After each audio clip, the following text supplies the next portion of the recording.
The mind of the person who is performing dhyan has to be focused on me. Okay? So mat chit was the word used in shloka number 14, that he should focus his chit on me. Okay. Before that, it was talked about as to how he should be sitting and where he should be sitting, and his attention should be on the tip of his nose, which is really to say that not just the tip of the nose, but basically making his mind focus on that which is one, एकाग्र करने के लिए, और उसके बाद में उस एकाग्रता को किस पे लाना है, वो मेरे पे लाना है, बंचित होना है. ठीक है, that is what he was talking about as dhyan. Before that, we had heard that the bhairang sadhana for dhyan is karm yoga, which is phalasakti rahit karma. Right? Correct? Okay. Any questions anywhere?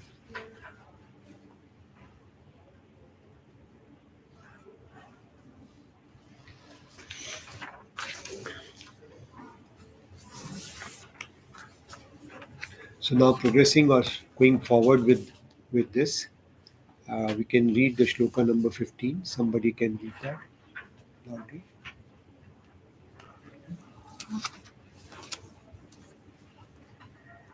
He who has control over his feelings and is regularly practicing the above yoga, meaning focusing his mind in the Paramatma, obtains the peace which gives nirvana or liberation. He attains transcendence, means obtains that peace whose ultimate state is moksha, that peace which abides in me and under my control. So we saw that he who has control over his mind, his feeling, his senses, has been repeatedly said. Why has it been said? Because anything which goes outbound and gets attracted to any object, our senses, जो हमारी इंद्रियां हैं, यदि किसी object, किसी विषय पे जाकर टिकती हैं, तो उससे आसक्त होने की संभावना है, अटैच होने की संभावना है. उससे माइंड जो है डिस्ट्रैक्ट होता है. डिस्ट्रैक्ट किससे होता है? ध्यान करने की क्रिया से वो डिस्ट्रैक्ट होता है, तो हम ध्यान नहीं कर पाते. ठीक. अब वो ध्यान किस प्रकार का है? वो इस प्रकार का है कि हमको भगवान में आसक्त, हमें भगवान में एकदम उसको एकाग्र करना है. तो यदि भगवान में एकाग्र करना है तो वहाँ से हमारी बुद्धि, वहाँ से मन हमारा हट जाएगा. हट किस चीज़ से जाएगा? इस आसक्ति से, इस ऑब्जेक्ट से, which has been led by the senses.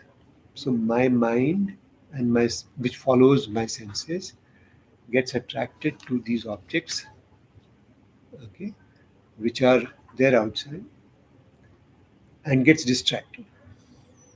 Okay, and that leads to distraction, to disturbance. Right? This is clear? Yeah. And therefore, controlling your feelings, controlling your mind is a regular practice. Okay, इसको regularly practice करना है, this above yoga, okay, which is to put your mind into that one, जो हमने अभी कहा कि जो मत चित, मेरे में जो चित लगाने की क्रिया है, उसको योग बोलते हैं. और उस योग को जो है हमें रेगुलरली प्रैक्टिस करना है. उसके लिए control over feelings is critical. And here he says that meaning focusing his mind on Paramatma. Only when he focuses his mind on Paramatma, he is able to get peace, and which gives eventual liberation. Okay, we'll talk about what peace is, because this is a chapter in which a lot of such definitions are given. Okay, and this peace is which abides in me, the Lord, the Krishna Bhagwan. Okay, that's what he says. ये मेरे में ही मिलती है. तो जिसका चित मेरे में लग गया है उसको ये शांति प्राप्त होती है। ठीक। और जो ये मानता है कि मैं सुप्रीम हूँ, हम्म। चित मेरे में लग गया है और मुझे सुप्रीम मानता है, साथ मानता है, साथ उसको सुप्रीम भी साथ साथ। मानता है। ठीक है, वो हमने पिछली बारी देखा था। ठीक है। और ये जो है, ये पीस भी जो है मेरे ही नियंत्रण में है, मेरी ही कंट्रोल में है। Okay. Now something as something as difficult to see or understand is peace. Okay, peace is not something you can easily understand. Peace is something we get once in a while.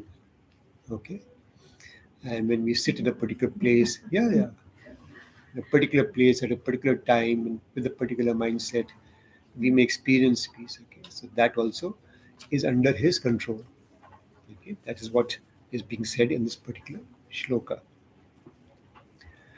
And those who therefore are to attain this yoga, yoga is union, okay, which is what is being said as the word machitta, hmm, eventual union. Is to practice this yoga, they have to do this, right? Now we'll read the shloka number 16. He who eats more than his capacity means exceeds the measure of food that suffices, does not attain this yoga. Nor does the person who does not eat anything or eats very little. Because the text says that food in sufficient measure protects, meaning does not hurt the body, that which exceeds causes harm, and which is less does not protect. We'll just wait here. So, he who eats more than his capacity, जितना हमें भोजन आहार चाहिए उससे हम अधिक खाएंगे तो वो हमारे को प्रॉब्लम क्रिएट करेगा ही। और जो हम आ, जो यदि कम खाएंगे तो वो हमें पूरी तरह से बॉडी को नरिश नहीं करेगा, right? So neither is it advisable to have very little food, nor is it advisable to have excessive food. So what is that measure of food which suffices? Now this is something which is determined either by some text which says that how much you should eat, quantity, or your own body has to decide with your own understanding as to how much you should eat. Okay, that which does not lead to you falling sick, uh, becoming disturbed in your body, in your mind, which does not lead to uh, any amount of any type of discomfort. That is what is being suggested as the maximum that you should eat. And if it is going to be too little, then it's not going to nourish the body in terms of performing actions which you need to carry on with in your life. Please go ahead. Hence, the yogi should eat neither more or less than what suffices. By eating more than the measure given in the Shastras, the yogi will not attain the above yoga. There it is given, fill half the stomach with food and condiments, and the next quarter with water, and keep the last quarter for the movement of Vayu or air. And hey Arjun, the yoga is neither attained by the one who sleeps too much or too little. So now the Shastra says that this is the quantity of food you should eat. Only half filling your stomach. Okay, so now half filling your stomach, for each one we can understand how that half is, but essentially saying that eat not to fill your stomach, but to fill your stomach half.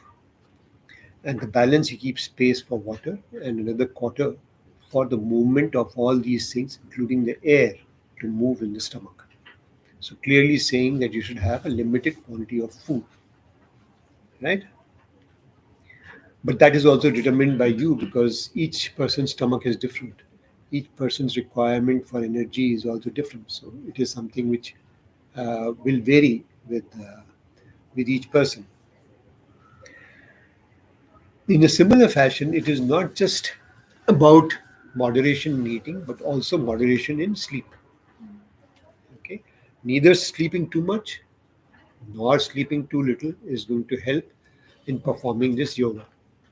Because if you are going to perform this in terms of keeping your attention on that one Lord, then you can fall asleep if you are if you've not had enough sleep. And if you have had too much sleep, then also you lost time and you possibly will be very lazy to stay focused on keep your attention on that ultimate. Correct. So balance, some sort of a moderation has been suggested because this is the yoga where moderation is going to be required. No extreme is going to be helpful. He whose food which is eaten ahar and walk performed by foot vihar. Ahar vihar. Ahar is happening through our gyan indriyas, the senses which are taking in all the objects. Okay, what are they? The eyes, ears, nose, mouth, and skin. Similarly, any sensation, any noise, any sound, any thing which is being taken in through mouth, eyes, ears, or nose, etc., all those have to be in moderation. If it is going to be excessive noise, then you're not going to be okay. To concentrate. Okay. So ahar is that which is taken in by the Gyan Indriyas, and Vihar is that which is handled by the Karm Indriyas.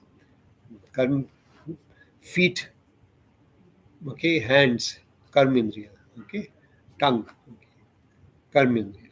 Okay, so all these action oriented, uh, uh, what you call instruments which we have, they also need to be uh, worked upon in a balanced or in a moderated fashion. Who has these two?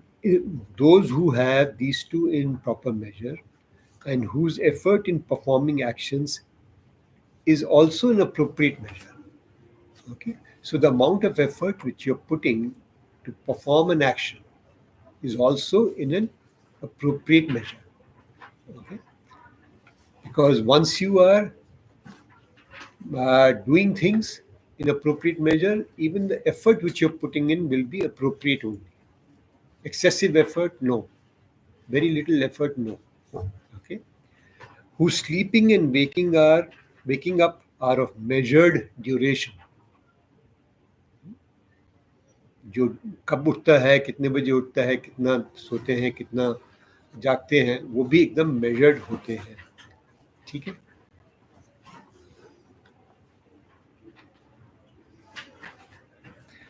This person who is doing all these things in a measured fashion attains the yoga which destroys pain.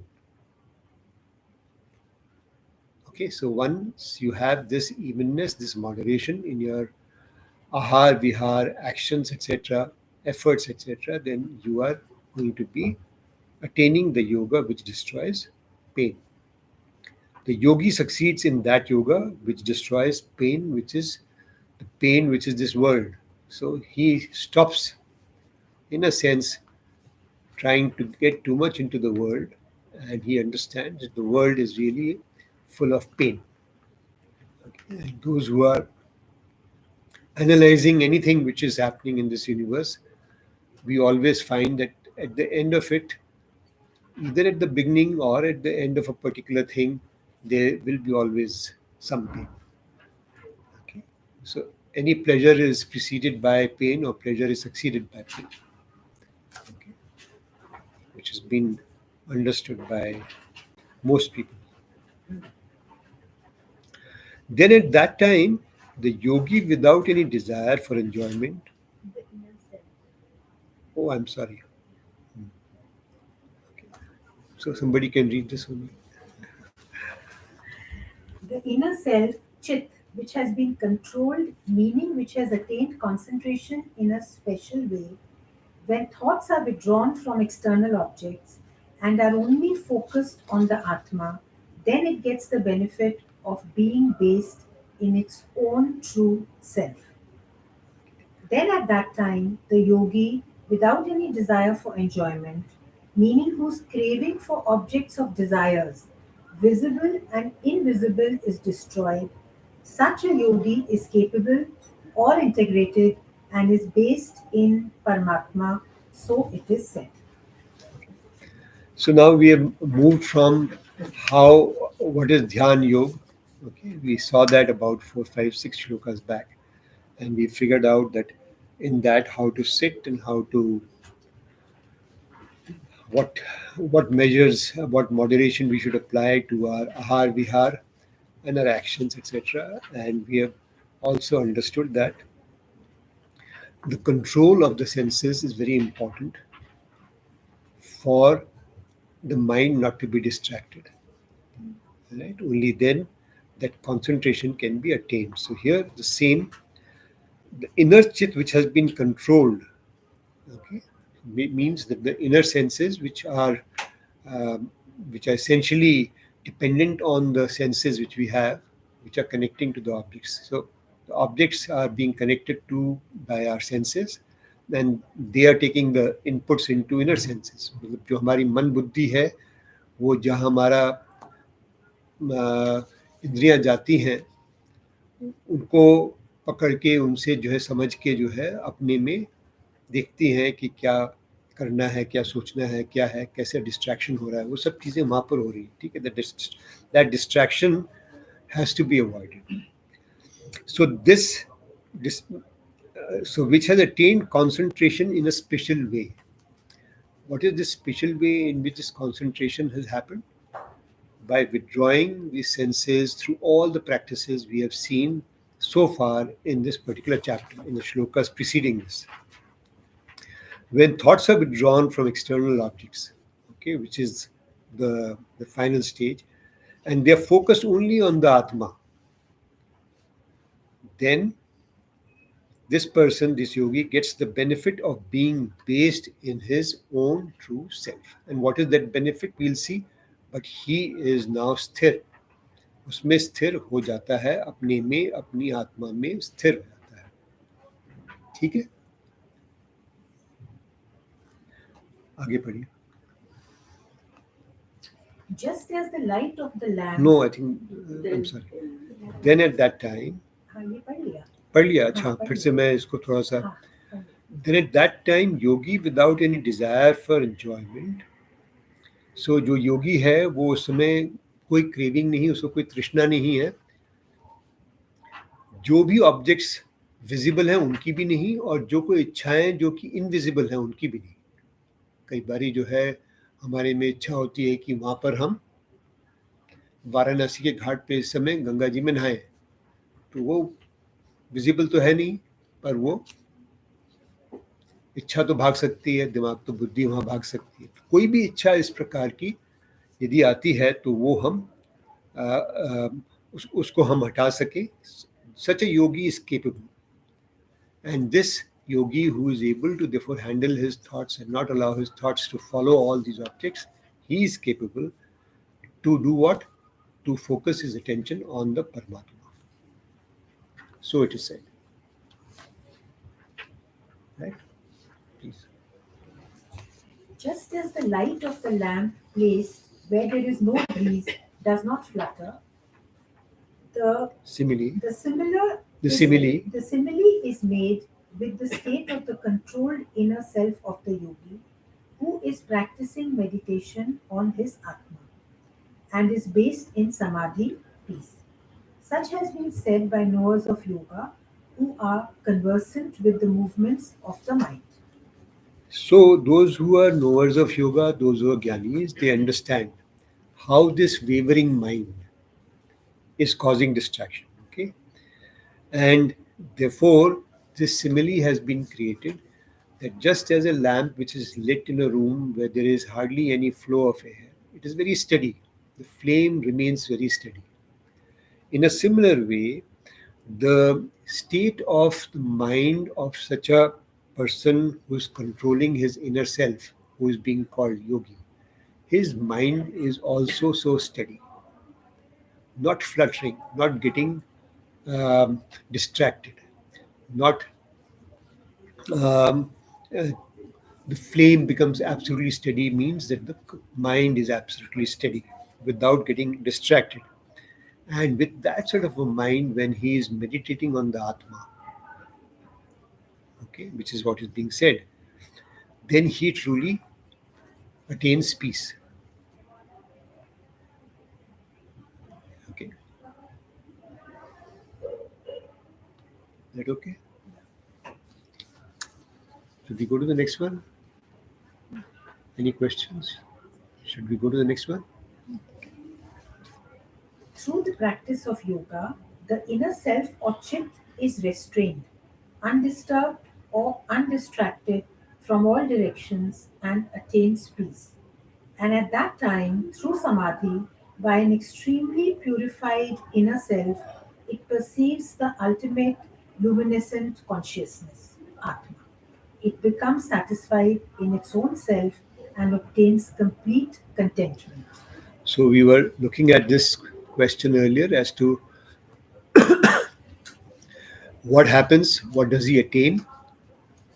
He attains that ultimate contentment. He becomes satisfied in his own self through this practice. And he, through this practice persistently, he attains that peace.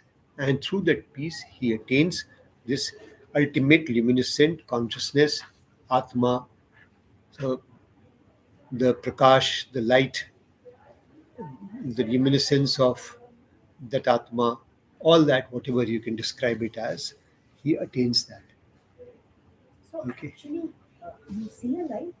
No. So it is Some people being say you see a light. it is being referred to as light, but you may not see. You may see something, but that's a separate part. Okay. What it is, we will understand a little later. Okay. Is it So, knowledge? Is it What is it? you cannot see this with your eyes. You cannot smell it with your nose. So it is beyond the five senses. So we'll read that. अभी आ रहा है. इसी में है. 621. That bliss which is endless, eternal, without any expectation, independent of the senses, is understood only by the intellect. So we'll just stop there. Okay. So that is what you will sense, you will feel, you will have. That bliss, that endless bliss. It is not dependent on any object you have seen. It is not dependent on any thought which you have. It is not with any expectation of what will happen tomorrow. It is not dependent on anything to do with this external world. It's got nothing to do with any of the senses. That's what is being said. Without any expectation, independent of the senses. It is not dependent on the senses. Okay? Is understood only by the intellect. It cannot be understood by anything else. So let us understand that which is the ultimate can only be realized through your intellect. That intellect which understands that my attention either has to be on the Paramatma or that attention has to be on anything which is going on in the world or in this world. Only when this attention shifts and this becomes redundant, so to say, or it becomes quiet, that your mind will shift into looking at that which is. Okay, that is what is being said very clearly, and that intellect understands that knowledge comes to that intellect. That gyan is that itself. Okay. that time there is a realization that I'm eternal, everything? All that is consequential in terms of words. It is just that now I am. That word I am itself is understood by the intellect. I Okay. am, I'm not qualified any further. I am always, I will All always. that is anyway there. Okay. The Brahma, which is ultimate, which is eternal, which is indestructible, immutable, unchanging, is always there.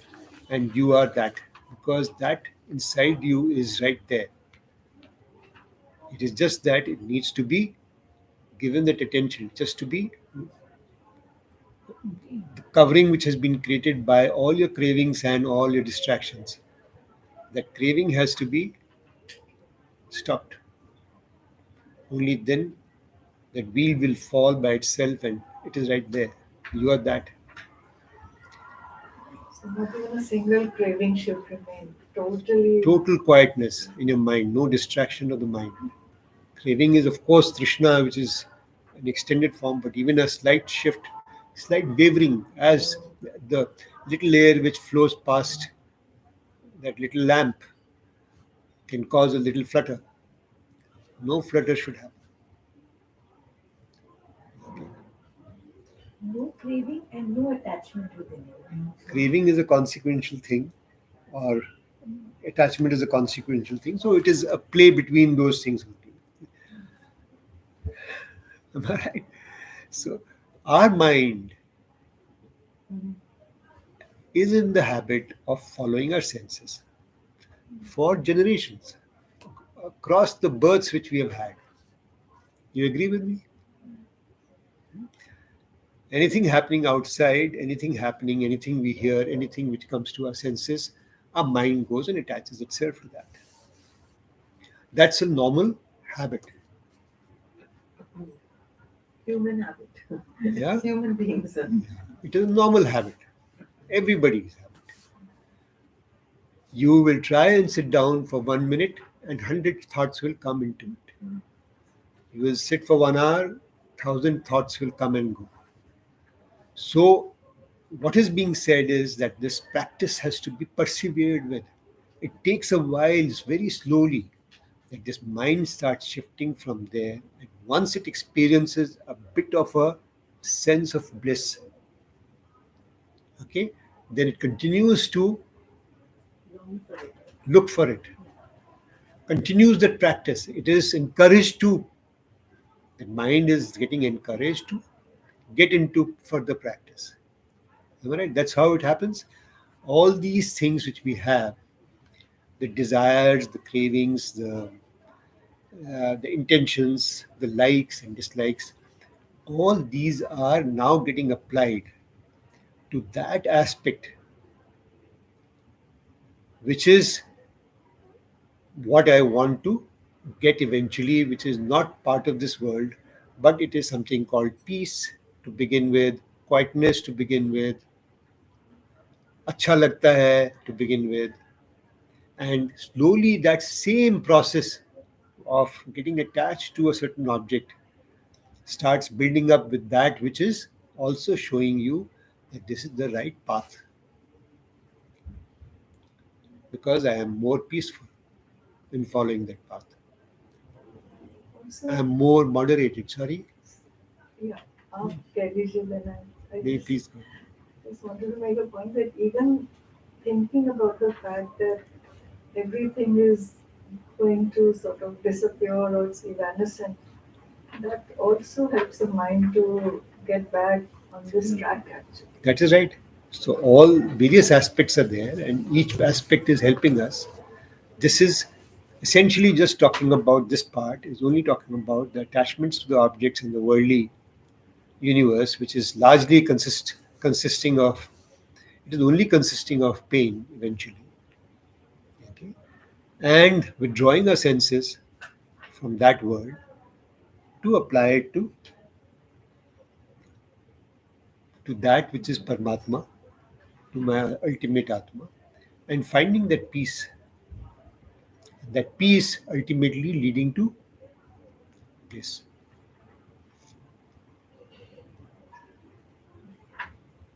Okay, so, so often enough, now we don't know how many people are missing this session, but this peace can be missed out by people. When this kind of bliss is experienced by the yogi, at the time anchored is in own self, this jnani is not distracted from the truth, his established ultimate state. तो एक बारी वो उसमें बैठ जाता है, anchor हो जाता है, उसके बाद में उसको कोई डिस्टर्ब नहीं कर सकता. Then he is understood everything that this is what is bliss, this is who I am, सच्चिदानंद स्वरूपम, I am this, and after that there will be things which will happen, but his mind will not get distracted. It will not start following those. Just as in a dream, once you wake up from the dream, you know that all that happened in the dream, but you are not any longer going to pursue what happened in the dream. You are not going to be affected by what happened in the dream in a similar manner. Questions? So, one shloka, Bhagwan says in 6:15 that the last one, he attains that peace which abides in me and under my control. Yeah. So when Bhagwan says under my control, Yeah. What does that really imply? Okay, so let's understand. We have operated in a world where if we are working with matter, it results in matter. If we are operating with thought, it materializes in some action or thought again. This peace by itself cannot materialize out of anything. So therefore it is under Paramatma's control. Only the distraction of the mind could be worked upon, could be practiced. Okay, so like in yoga, we can say asan pranayam I can do, pratyahar will happen. Okay, Avnish, is that right? बिल्कुल बिल्कुल हम्म. मतलब Okay. ये सारी हमारी कोशिश preparation की है हाँ. शरीर को इंद्रियों को, मन को, बुद्धि को जो है एकाग्र करने की. But for ordinary models like us the conflict is cognitively ये समझ में तो आती है बट एक्सेप्ट करना कि ये रास्ता कितना मुश्किल है. ये रास्ता मुश्किल नहीं है. मतलब इट हाँ, requires it consistency and it requires something. आसानी से नहीं आता है. तो that is where the challenge is कि you know the human mind says यार मेरे को भी ब्लिस आसानी से क्यों एक्सपीरियंस नहीं हो रहा है. तो कैसे कोई cognitively I understand it but I am just greedy. How can I fast track myself to experience that bliss? Yeah, so you need a tablet to experience bliss, Yeah. which you can't do in this Yes. case. Okay. Right. Yeah. We say that bliss which is endless. Yeah. Right? And then when the kind of bliss is experienced by the yogi, right, then this experience is for a particular moment only. Right? When you are in that position, you attain that bliss, then you start feeling yes, no, like a zeroness or peace, whatever we call that. But that is again for some particular moment. It remains for a particular moment. By practicing, you can enhance that time. I feel that. Yeah. But in a day, we have 24 hours. Right? This practice, like doing practice, we do practice either in the morning or like for a particular moment only. So we may get that blissful position or the feeling for a particular moment. Somebody may get 1 second, 2 seconds, like that. But still, he is a yogi. Like or 24 hours, that bliss one can be there. So starting point could be once in a blue moon that you feel that peace, and then might be there once in a day, as what you're saying. Now, what is the practice after that? Suppose I feel for 5 minutes there is a very, very deep peace. Let us say, I'm not using any other word just now. So, what is the practice which you have to follow after that? That is the question I'm asking. What is the Practice. What is the practice that you have to do after that? In the Try rest of the and waking up, remain in that bliss. no, Try and remain in that. to be able to either come back to that bliss or to sustain it or whatever you want to call it. Once you have that bliss, what is the practice you need to follow? Is the question I'm asking. rather I say that that impact of that bliss will remain on you. It will make you like peaceful. If you are not even you have come out of that practice, like yoga kar rahe hain, le liya, now you have closed that yoga and you are back to your normal routine. But that impact will remain. And how long that should be there, this is how what depends on or what we should practice on that Yeah. instead. So, what is the practice you should pursue to sustain that or to be able to bring it back or whatever words you want to use? After the yoga you are asking is, I am not able to understand, appreciate the question actually. कोई और बताए पूछे कि जैसे हमने कहा कि अभी हमें सुबह 7 बजे जो है ये इस प्रकार का एहसास हुआ, ठीक है। अब हमें पूरा दिन अब बिताना है, तो अब हमें क्या करना चाहिए उस दिन के अंदर जिससे कि हम आगे भी इस प्रकार का एहसास पा सकें? Yes, that's the question. That's the question. ये मैं पूछ रहा हूँ। Not get distracted by what's going around. Focus mind on the Atma. हाँ, so it's all written here, it's been given here. अभी जो श्लोक है यही तो कह रहे हैं। मतलब वही जो जो जो हम affected हो जाते हैं, like somebody has said something and we get affected, so that effect should not be there. We need to control इसमें that. जितना लिखा है वो सब फिर से पढ़िए और फिर से पढ़ के जो है उसको अपने धीरे धीरे अपने मन में उतारें। ये कहने का मेरा, I can also read it again, no problem, but I'm just saying it will not settle in so easily. Okay, in some place something will get stuck, and then you have to figure out why does my mind get stuck in that particular place. Each one to his own. It's not a thing which is commonly to be said that I will only get attracted to those things which are in the future. मेरा जब पुरानी बात सोचता हूँ तो मेरे को अच्छा नहीं लगता, तो मेरे को आगे की सोचनी में इच्छा होती है। तो अब वो जैसे वो इच्छा वहाँ भागी तो क्या हुआ? तो यहाँ पर जो हमें भगवान में अपना मन लगाना है वो मन तो वहाँ रहा नहीं। उसको मन को जो है कैसे शांत किया जाए उसमें लगाने के लिए भी उसमें उन्होंने बताया कैसे करना है। पहले शुरू किया उन्होंने आसक्ति रहित कर्म। तो I am doing my karma, there is no thought which is going to what is the fruit of that which will come to me, because as soon as I think of that outcome my mind will go to that outcome. It's a normal tendency.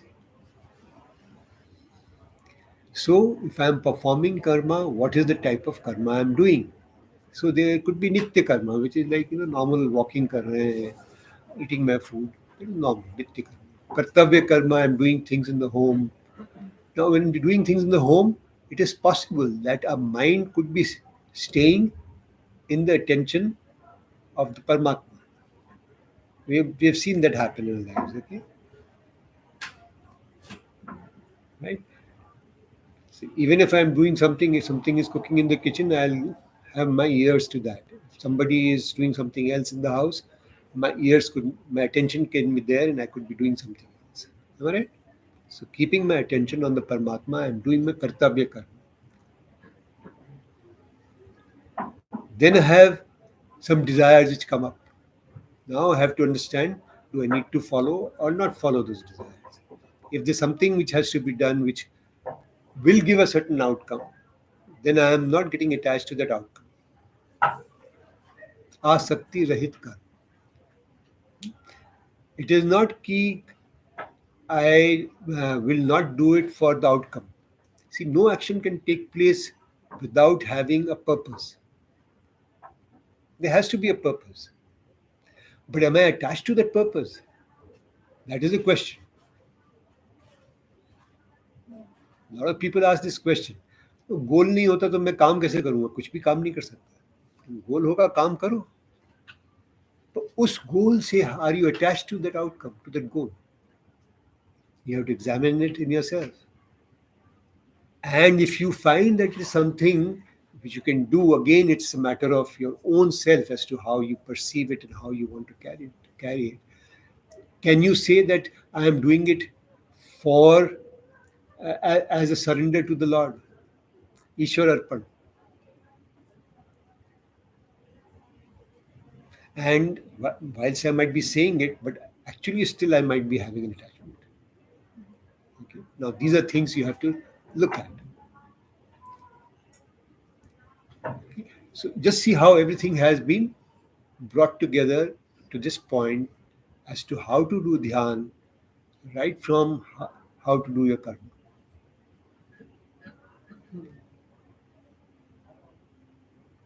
Are you seeing the entire thing build up, brick by brick?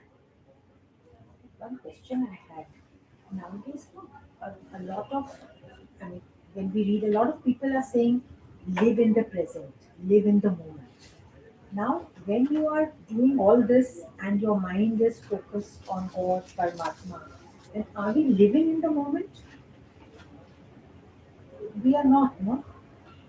You say?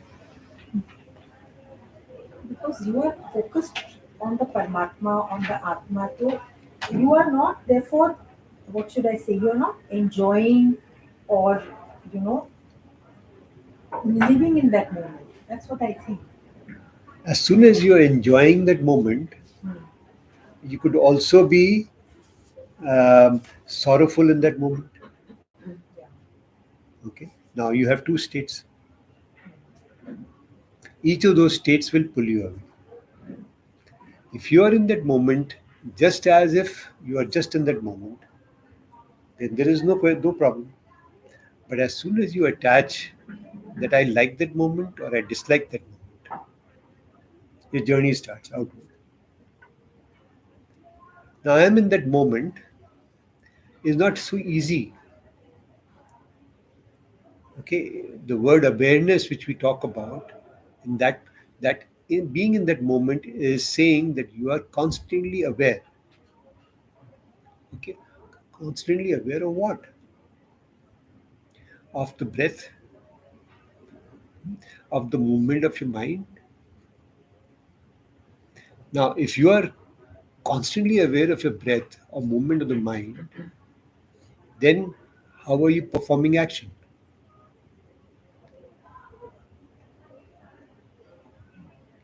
Okay, so then you're not performing action in that sense of performing action. You're sitting and just watching, which is by itself an action. That is watching the breath. You're being witness to the breath or witness to your thoughts. That is perhaps the only action.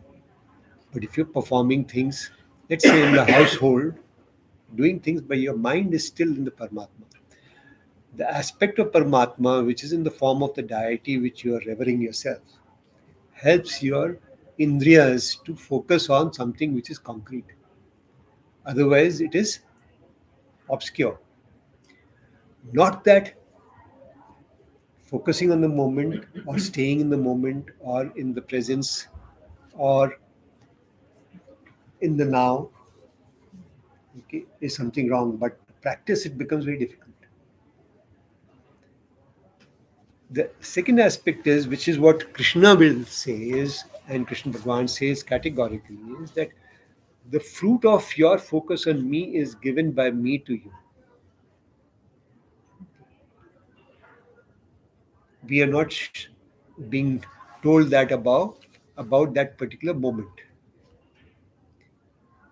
It is anticipated, it is understood, it is hidden, it is uh, what do you call it is assumed.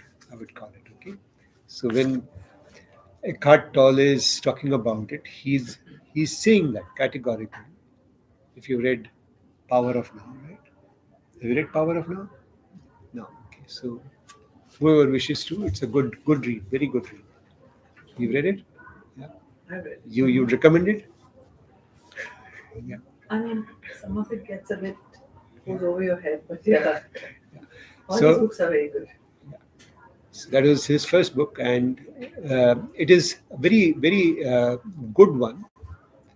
And for people who don't want to believe in God, Paramatma, well, that is a good thought, good way to look at it. How to practice it, I'm not able to say too much more. Okay. I think that this focus on Paramatma is really to avoid thinking of the future or the past. Being focused in the present.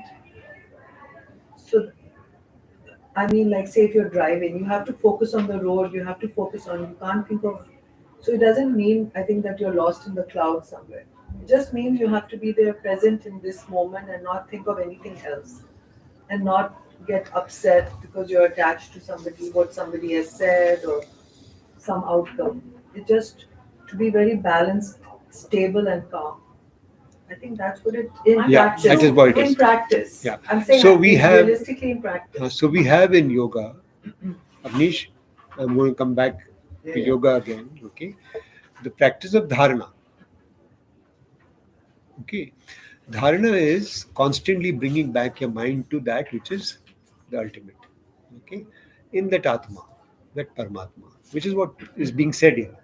मत चित्त, okay, मेरे में चित्त को लगाओ, तो पहले धारणा होगी.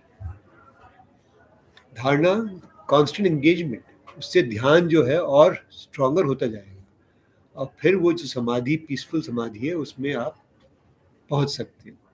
ठीक है ना? Very difficult. No, I don't.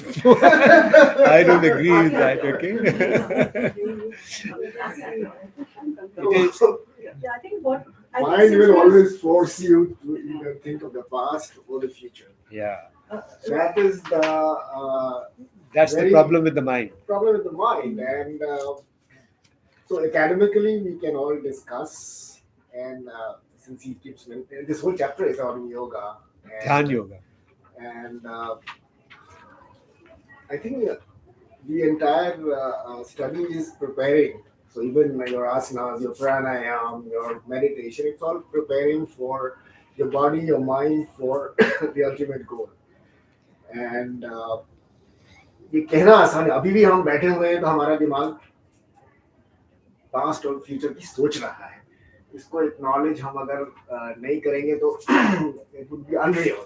That's what the mind's trickiness does to us. And through constant practice of meditation and pranayam, we are able to achieve some level of control. And it's an ongoing process. It doesn't happen. It'll take effort. It'll take time. As I was saying earlier, that the mind has been used to following the senses for births after births. So today, since we have a smaller group and we finished, all the shlokas that we were supposed to. No, there are more to go. But anyway, that's not the point. No, I'm just thinking, could we spend a few minutes talking about how we can put this in practice on a daily basis, whatever we have learned? I was discussing that with Manju also. Yeah. That how would it look like in day? I mean, we understand the concepts, we are trying to understand it intellectually, Huh. but how does it work in our daily life? I think that would be helpful. No, we To can get some do jhana this on that. exercise now, or we can do it again after this chapter is over, because there's a lot more to go in this chapter. Okay? So there are various other facets which will also emerge. Okay, but this is a good point. At this moment, we can have a little bit of a chat on this. So let's look at various texts talking about this. Okay, we will take inputs from various thoughts, various people, various scriptures. Okay, so let's start with Patanjali, for example. Okay, so what is he saying? That this is an 8-step path, and the 8th one is Samadhi. So that's the ultimate realization, and whatever the contents and definitions are of the Samadhi, we'll keep that aside for a moment. Okay, but it means Yam Niyam, Asan Pranayam, Dharana Dhyan, samadhi. Pratyahar Pratyahar, dharana, dhyan, samadhi. Pratyahar. Right? Yeah. Pratyahar, dharana, dhyan, samadhi. Okay. So kind of So, a how-to manual, actually, if you yeah, yeah. use a very crude. So, Patanjali has given a how to do it manual in a very simple 8-step manner. It's pretty close to what is also said in Gita. Okay. The difference in Gita could be in terms of focusing on various other paths as well. Okay, which could be in the form of karma yoga or bhakti yoga. Okay. In case of Patanjali, it is karma yoga. It is not so much of bhakti. Okay. He is treating the entire process to be having a limited exposure to the word Bhagwan, Ishwar. Okay. Whilst in case of Krishna Gita, Krishna is the one who is leading the path, taking you by hand. So if you have even a iota of feeling of bhakti, love, then that becomes a very important path. Because in case of yoga, the process itself is holding your hand to take it forward, take you forward. How well you perform yam niyam asan pranayam will lead to pratyahar happening. Okay. In this case, it is Bhagwan who is going to take you there. And he does take you there. Okay. It's a very important piece.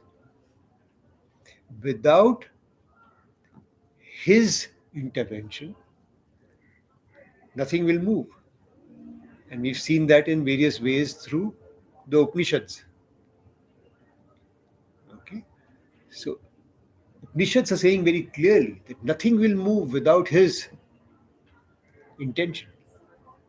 How does that intention manifest? How is it that it is going to come and help us? All those are things which we'll have to understand as we go along. भक्ति के बिना, ईश्वर के बिना कुछ नहीं होगा. Okay, each one to our own selves. We will put 90% on Bhagwan, or we'll put 10% on Bhagwan. Okay, like Patanjali would put 10% on Bhagwan if you walk the path. Am I right? And 90% will be otherwise. And in case of what we have this ISKCON, will be 100% on Bhagwan. You see the spectrum? The principles will remain pretty much the same. Some principles will change a bit here and there, because what ISKCON will say is that you just do your bhakti, forget about anything to do with knowledge. आत्मा परमात्मा तुम छोड़ दो, खाली मेरे कृष्ण में जो है आप भक्ति करो. Avnish, want to add something? Huh? So how do you So, put it into practice? Just to, answer her question. So I get up in the morning, I did my asanas, pranayam, मैंने meditation भी कर दिया, उठा, office जाने की तैयारी हुआ, I'm driving my car, somebody cuts you in front Normal of you. road rage. You know, you lose your temper, you're angry, you give him a couple of galis. तो यम नियम तो उधर ही खलास हो गया. फिर हम ऑफिस पहुंचे. You know, you have this, that, you have a choice. एक client contract है, मैं सच बोलूं या नहीं बोलूं.